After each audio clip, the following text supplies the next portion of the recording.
Welcome to the She Said Privacy, He Said Security podcast.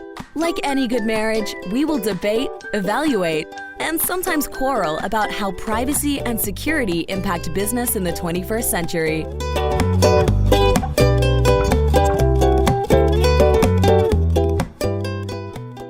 Hi, Jody Daniels here. I'm the founder and CEO of Red Clover Advisors, a certified women's privacy consultancy. I'm a privacy consultant and certified informational privacy professional providing practical privacy advice to overwhelmed companies.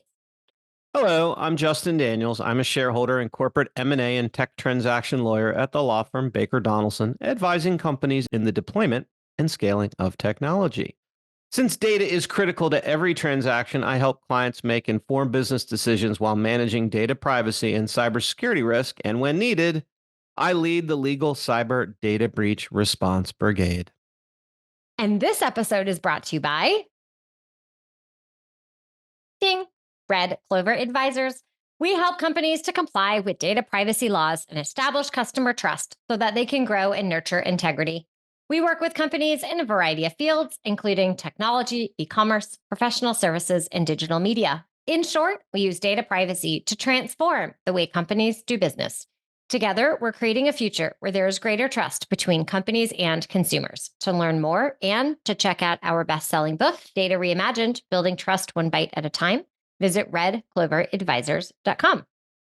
Well, today we are bringing back our episodes on how to keep kids safe in the digital era. And I am so delighted to bring back to the show Titania Jordan, who is the Chief Marketing Officer and Chief Parent Officer of Bark Technologies, an online safety company that helps keep more than 7 million kids safe online and in real life.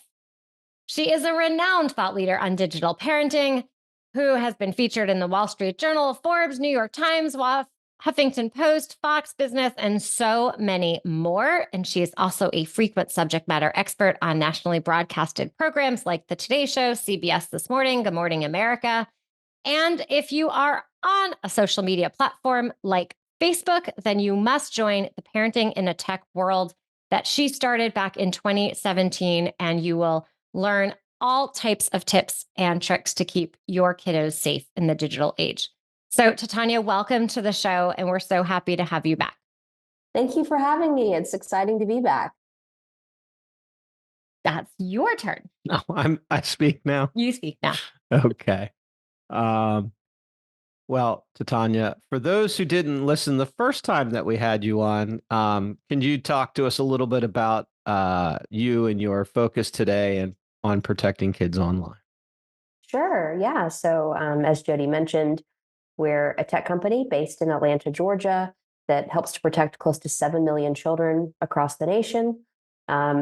We started off with an application that utilized artificial intelligence and machine learning algorithms to analyze potential dangers and then detect them and surface them to parents across children's mobile devices and social media accounts.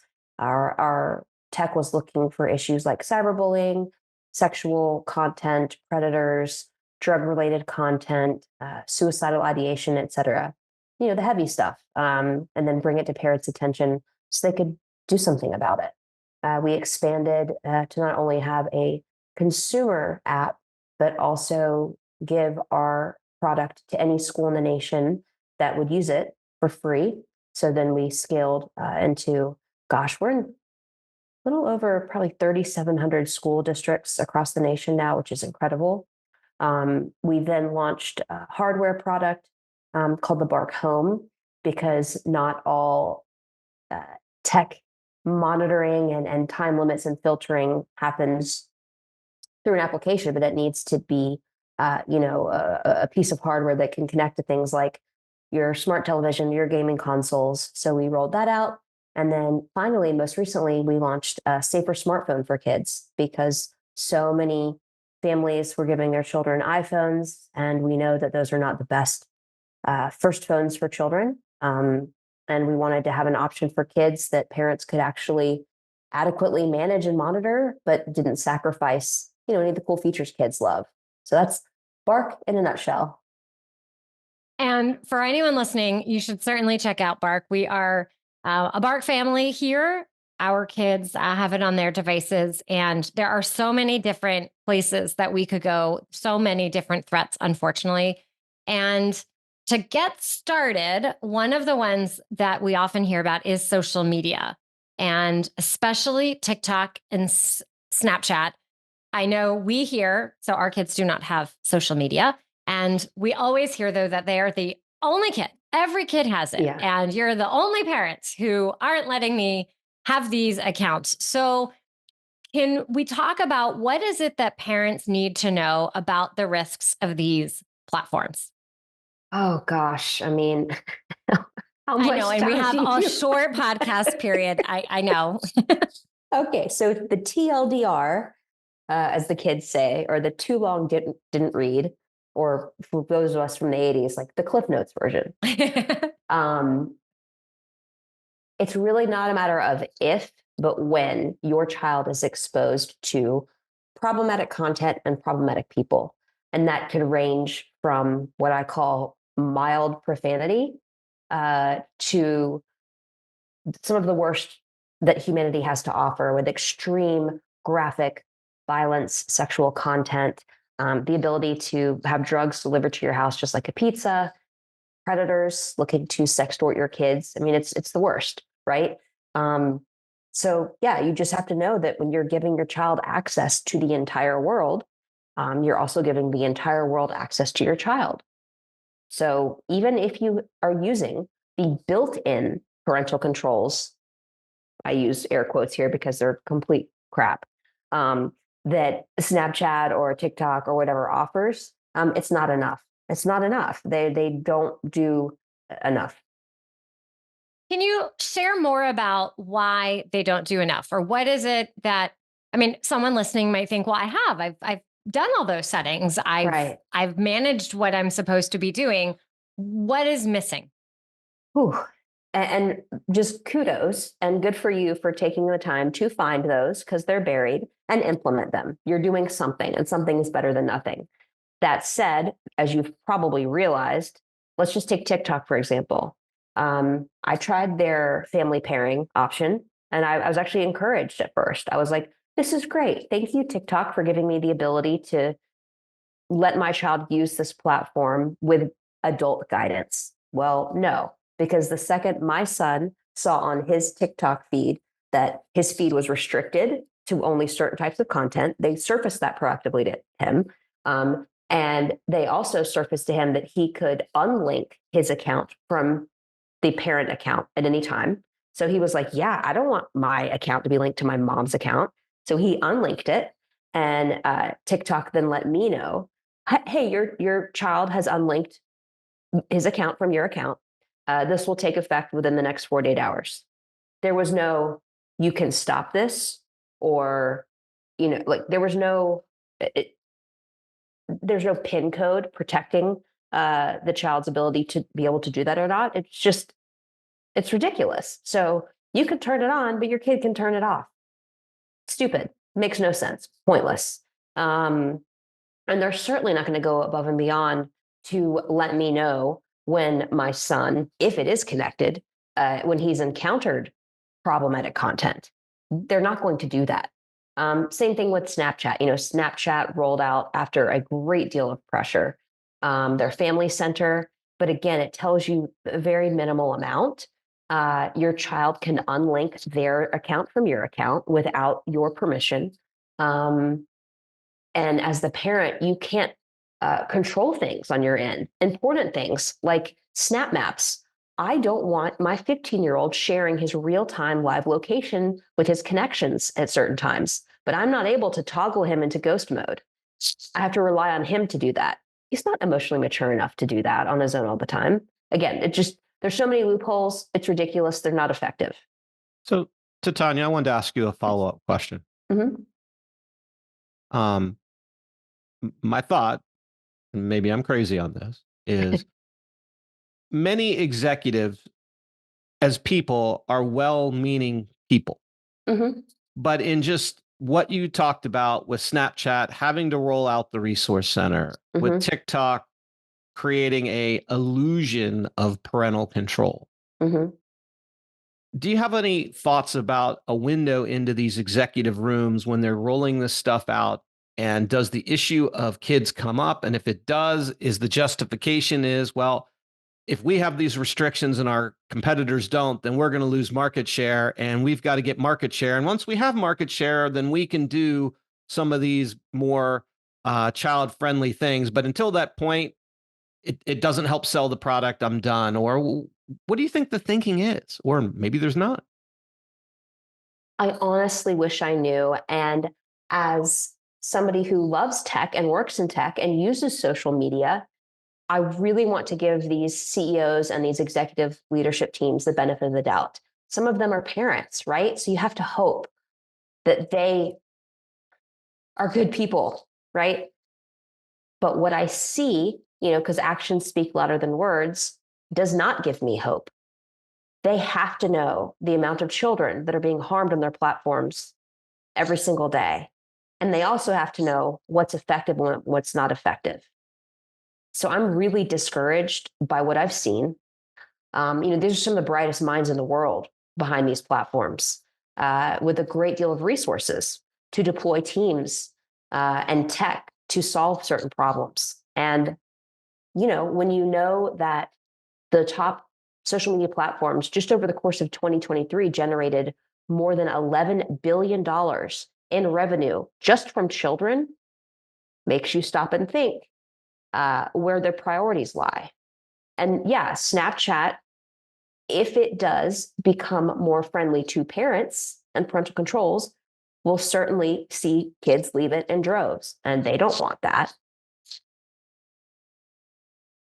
Talk to us a little bit about how Bark and maybe some of the other measures parents can use to override some of the challenges that we just talked about.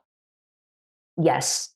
So the reason Bark exists is because children have unprecedented access to tech, and the existing parental controls that lived in this world before us were either not effective or clunky or cumbersome or overbearing.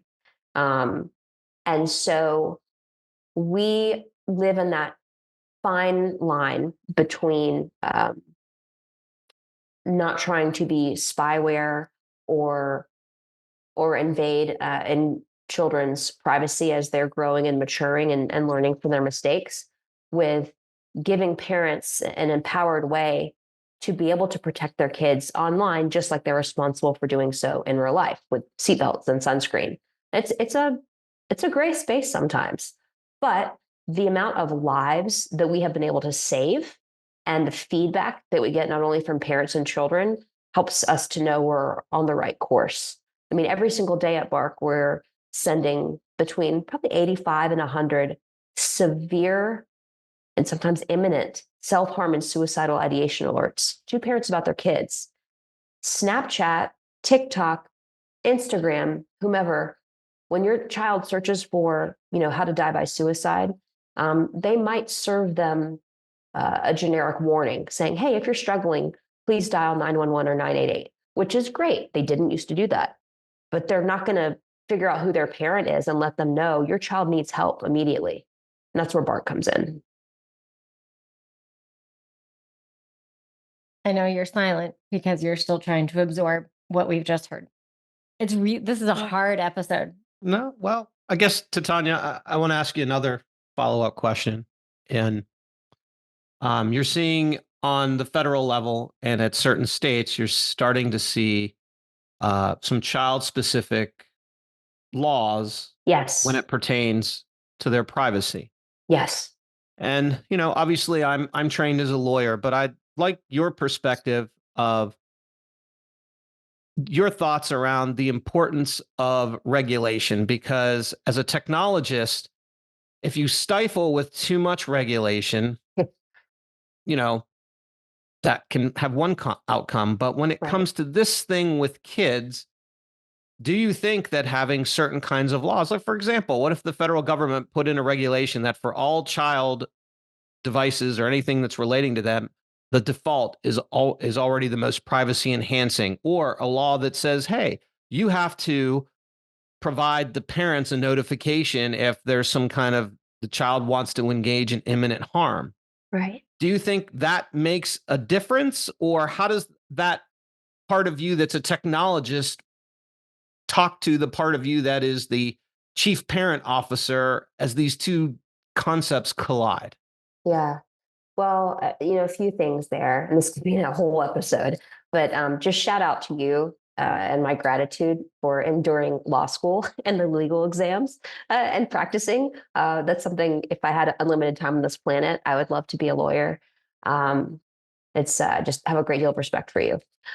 Second is there's a lot of things happening right now that are encouraging, but not necessarily effective. For example, I highly applaud movements to get smartphones out of schools. We know the damage that is happening because they're in schools. And the legislation, particularly in Florida and I believe Texas, that's just trying to outright ban social media for children under 16. But again, if you understand the nuances, how in the world are they going to enforce that? How are they going to kick the kids off that have lied about their age? How are they going to provide verifiable parental consent or age verification without a government issued ID? I mean, there's so many issues, but at least it's top of mind. At least the people in positions of power are trying to figure out how to give children appropriate and safe access to tech and make sure that their parents have appropriate insight into guiding them. COSA, the Kids Online Safety Act, has incredible bipartisan support, which is more than you can ask for when we're in such a divided place. But I have to wonder, I see that Snapchat is supporting the legislation. And if Snapchat's supporting it, there's probably some holes, just being candid. The most powerful legislation that I have seen that I think would be the best solution to our complicated problem is Sammy's Law. So there's an organization called the Organization for Social Media Safety. And with Sammy's Law, they're proposing that the onus is on the parent. Give the parent the choice to use third-party safety software for their children. Take that responsibility out of the social media companies' hands, because clearly they're not going to roll it out in an unbiased way. So give parents the opportunity to protect their kids with third-party safety software like Bark or anything else that's out there. And in addition to that, if social media companies could be held liable for the harms that are happening to anybody on them, much less children, I think we'd see a lot more change a lot faster. I would agree. I think we can have an entire episode on just that last point, but I don't want to go there. You did mention Florida, which was really interesting. One of the things I'd like everyone listening to realize is you also have to have conversations with your kids. So at our dinner table last night, we actually talked about the Florida law. And I asked my kid, well, what do you think? And some of the exact issues that you just presented, well, what are you going to do about the current kids and how are they going to verify? And people will find ways around it. And we had this conversation, but at least having a conversation, she's trying to think through what the risks are, what's good, what's not, why we're even in this position. And sometimes I feel parents forget to actually just have conversations, which doesn't prevent everything that we're talking about. It is a tool that I think is really important. And I am fascinated by the attempt to try and ban social media. It will be very interesting to see what happens. Yeah. So speaking about phones, and you mentioned some places are trying to ban phones out of schools. Now, we know that Bark has a phone, child friendly. Yep. Now, for those people who aren't quite ready to make that switch, what could you recommend for them to look at on their iPhone and Android settings to help protect their kids? Great question. Yeah. So if your children already have access to tech, whether that's an Android or an iPhone, if it is not the Bark phone, please utilize their free built-in parental controls that come with those devices, whether it's Google Family Link or Apple Family Center, part of which is their screen time offerings. Google Family Link is pretty robust. So please use all that they offer you. Again, it will not proactively monitor and alert you to dangerous content and dangerous people, but it does allow you to set filters and screen time limits, track location, I believe. So incredibly helpful and free. So you already have it, use it. With Apple Screen Time, they offer a lot as well. Again, it's free, whether it's the ability to regulate screen time or access to certain apps. Yeah, again, it's free. Use it. I will say, unfortunately, and I have, beef with Apple as well, because they prioritize privacy, which is great for adults. iPhone, the Apple ecosystem, great for adults who need privacy, horrible for kids who need protection. Apple Screen Time has known bugs that have been around for at least a year and a half. The Wall Street Journal reported on them, and there's no ETA on when they will be fixed or if they will be fixed. So essentially, you could set a time limit so your child is actually sleeping at night instead of scrolling on their phone. And because of Apple's bugs, the kid will bypass it and not get sleep and be exposed to potential dangers. And that's just not okay with me. No, that is not okay. So speaking of segueing from when you just said potential dangers, um, one of the things I had seen, so Tristan Harris Yes. and had done the social dilemma. So he created this presentation. It's an hour. It's on Google. I'll put it in the show notes. But one of the things that he talked about was this proliferation of artificial intelligence. And now we're in an arms race with 4 companies trying to be the leader and onboard all of us as quickly as possible. And so one story that was in this presentation was about Snapchat unveiling their AI feature. So, hey, your daughter or your son has a bunch of friends, and maybe at 10 o'clock they actually do go to bed and they do sign off. They're not up all night. But now you have a friend who's an AI who you can talk to.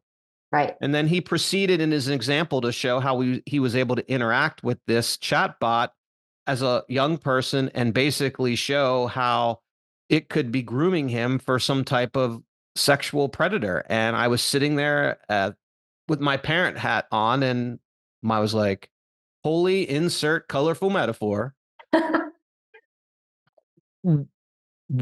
What do you do? Because now AI is coming onto the scene. Again, companies have this arms race. And if they don't think about some of these ramifications, to my other question before, it's like, as a parent, what am I going to do?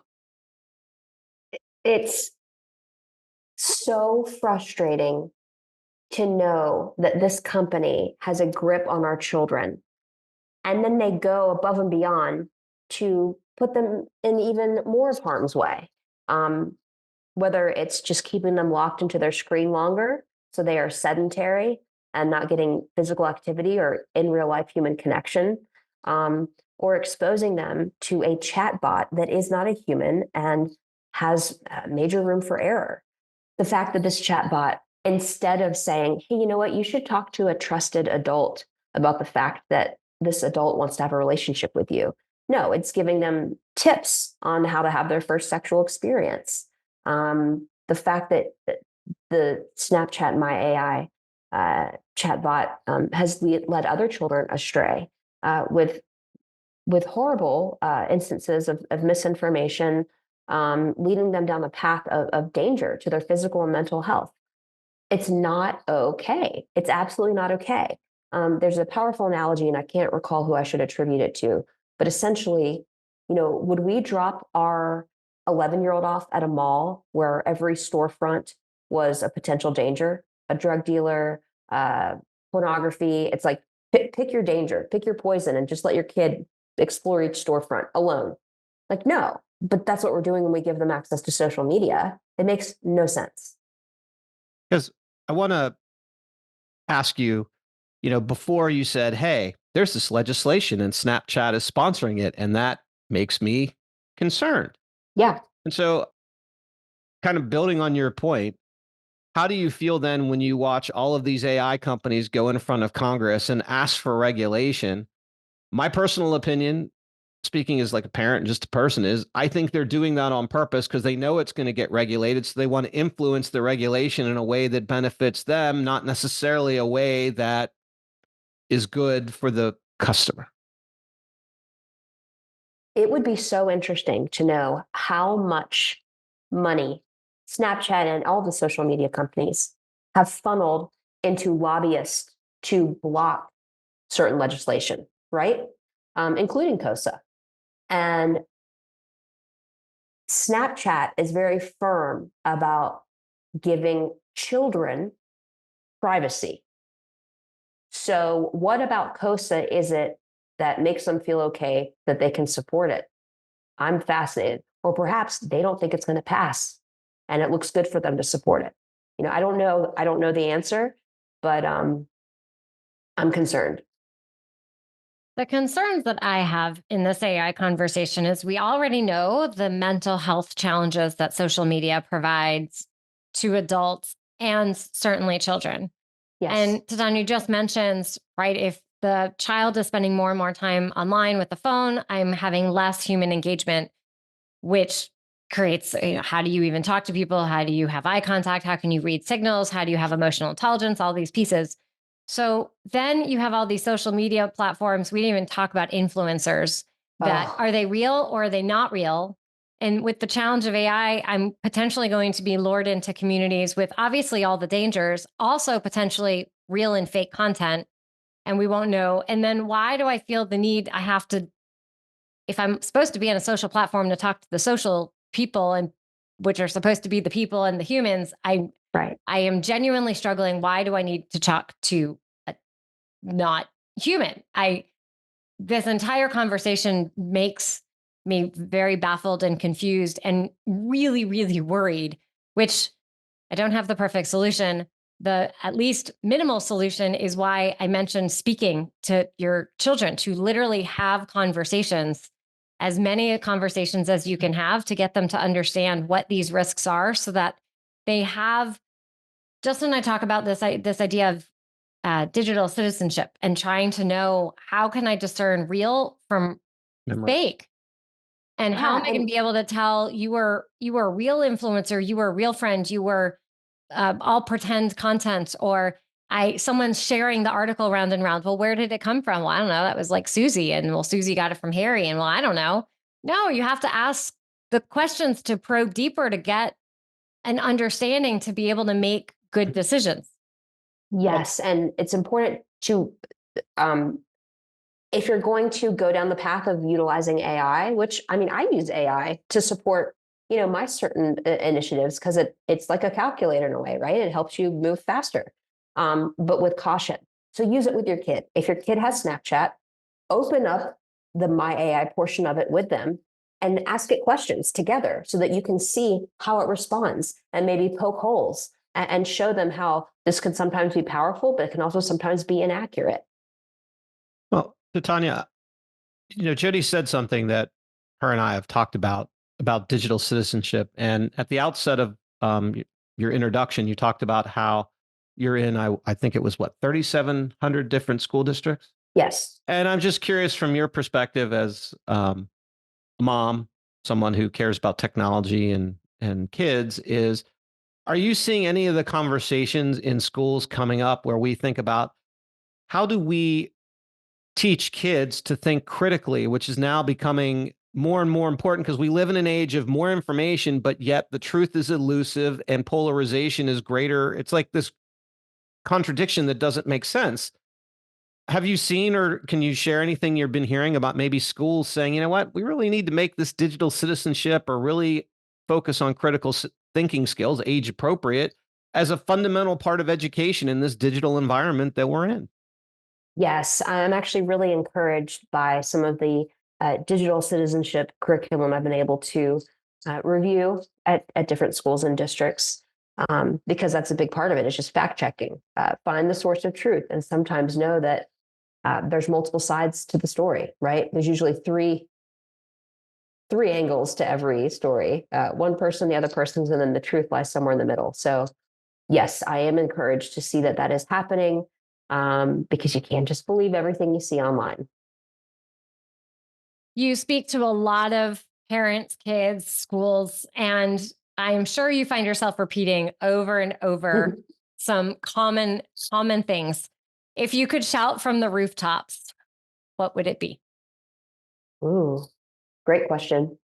Please don't think not my kid. Good kids make bad choices, and the frontal lobes of their brains are not fully formed until they're in their early 20s. That's the portion responsible for decision making and critical thinking and impulse control. So they need us to be their parent so desperately, not only in real life, but digitally. So don't think not my kid. Multiple candid conversations, much younger than you might think and more frequently than you might think. That's important. Also, delay is the way, as my friend Chris McKenna of Protect Young Eyes has championed that theme. You do not have to give your kids access just because everybody else does. Will they miss out on some things? Yes. Were their real true friends find ways to include them? Also, yes. So you do not have to give your children access right away. And then finally, just the most important thing that we can do as a society right now, coming out of being so isolated in 2020 and the ramifications from that, is in real life human connection. Our kids need it. We as adults need it. Prioritize that connection as much as you can and have a healthy balance with tech. I love all of those. So, Titania, Yes. when you're not protecting kids online, what is it you like to do for fun? Well, I love connecting in real life with other humans because I spend so much of my life, on Zooms and Instagrams and that sort of thing. So anytime I can get together with people, awesome. Bonus points if there's a hike or a walk involved, bodies of water, swimming. I love to paint. Oh my gosh, I love to paint. I'm super creative and just love to create. So using my body, using my other senses is critical. Now, where should we send people to learn more about you and Bark and to stay up to speed on all of the threats that I feel like are changing at a millisecond pace? Yes. Okay, good question. So if you want to connect with me, thankfully I have a pretty unique name. So you can just Google Titania Jordan. And I'm on all the places, whether it's Instagram, TikTok, I have a website, LinkedIn, anything. Just find me, connect with me. I'd love to continue the conversation with you and help you. I'm really intentional about putting out a great deal of video content in short form on Instagram and LinkedIn in particular. So anyway, if you like that kind of stuff, I'm putting it out there. For Bark, our website, bark.us, is the easiest, best place to learn more about what we offer and how it can help your family. Well, thank you so very much for coming here and potentially scaring a lot of people, because the adults need to hear the truth of what is actually out there, and we can't really just put our heads in the sand. So we're really grateful. Well, you know what I like to say in cybersecurity that applies here. Oh, yes. Go ahead. Scaring is caring. I'm going to use that. That's good. There was a book that we had for our daughter years ago, and it was a big shark, and it was called Sharing is Caring, because it was about a big shark and he wasn't playing nicely with all the other fish, and sharing is caring, and then he had to learn, and Justin decided to mix it up. You just never know what you're going to learn from your kids. I literally just wrote that down. So thank you. That is a gem. There you go. The Justinism. Yeah. Truly, thank you so very much. And we'll include all these different links in the show notes. So thank you. Absolutely. Thank you so much.